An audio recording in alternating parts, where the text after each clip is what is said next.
Assalamu alaikum. Barkanku da warhaka.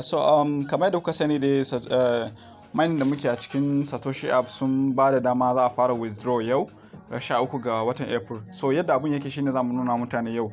To kafin ka je ka fara linkin na wallet address naka da zaka yi withdraw, kana da wato ainihin da bukatar mutum ya yi wannan abun. Dole ne ko ka yi shi daga baya ko baka yi shi ba, ya kamata mutum ya kalli wannan bidiyon ya yi abun. Ana kiran shi da asset password. Asset password dai wani namban sirri ne wadda mutum yake amfani da shi wurin cire coins a cikin Satoshi app, wadda duk wadda suka cire ko nasu a shekarar da ya wuce sun san yadda abun yake. Yanzu wannan wadda ba su sani ba ne za a nuna musu yadda abun yake, ko kuma wadda ya taɓa yin asset password din amma kuma ya manta. So yadda abun yake, kafin ka je wurin withdraw fa sai kai wannan, dole ne. Yadda abun yake shine in ka shigo cikin Satoshi app naka kamar haka, mutum sai ya zo sai ya danna wannan wurin meeting.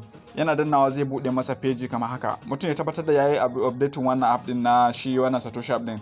In ya bude maka kamar haka, sai ka zo sai ka danna wannan wurin personal settings din nan. Kana dannawa zai bude maka. Sai ka zo sai mutum sai ya danna wannan wurin asset password din. Kana dannawa zai bude maka haka.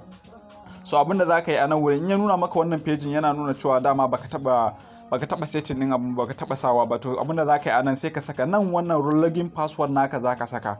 Login password naka wato ainihin password naka wanda kake amfani da shi wurin shiga Satoshin ka, shi za ka saka. A ƙasa nan kuma za ka saka asset password. Wannan asset password da zaka creating kenan, wanda zaka kirkira.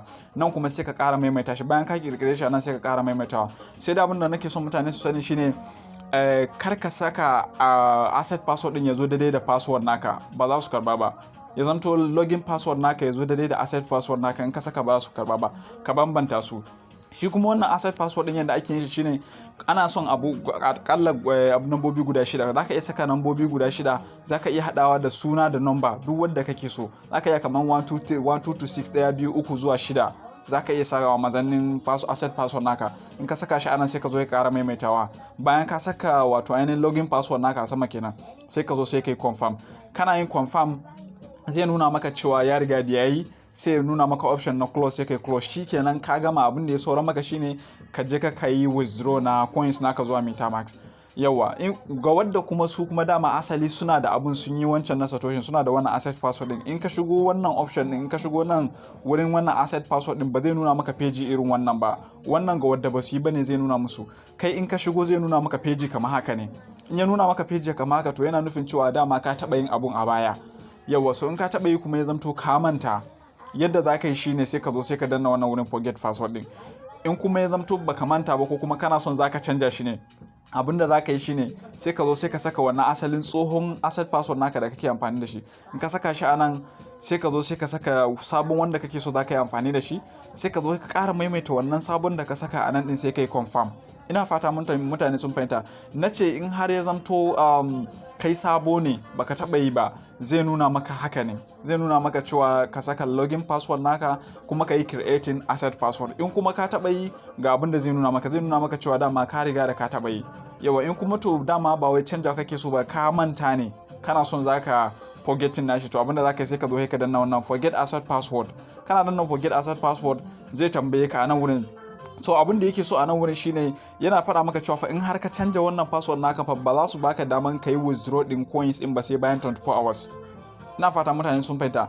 Yawa, so in har ka canja abun, ka riga da kai canjin nashi, to ba za su baka daman withdraw ba. Ko yanzu kai sabo ne, yanzu kai setting abun, sai ka jira bayan 24 hours ko na za su baka wato ainihin damar da zaka cire coins naka. To mutane su kwantar da hankalin su, tunda dama muna da mazanin ya kai kusan sati ma, kusan 27 ne, 27 April tukuna za su kulle. To kun ga da sauran lokaci.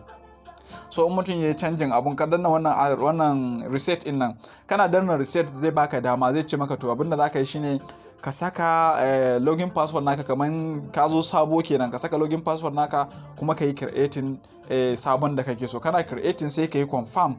Ka danna confirm, zaka gan shi dai kamar haka a takaice. Za su nuna maka shi kamar haka. In ka je wurin forgetting password din, sai ka saka asset password, wannan login password naka, ka saka asset password naka sabon kenan. Ka zo ka yi confirm nashi, sai ka danna, shi kenan ka riga da kai. To wannan kirkira na asset password na abu ne wanda ya kamata dole mutum sai yayi, dole fa wanda kusan dole to dole sai mutum yayi kafin, dan ko ka je ka wurin cirewa ma ba za ma su saurare ka, ba za su ce maka sai ka saka wannan number sirri.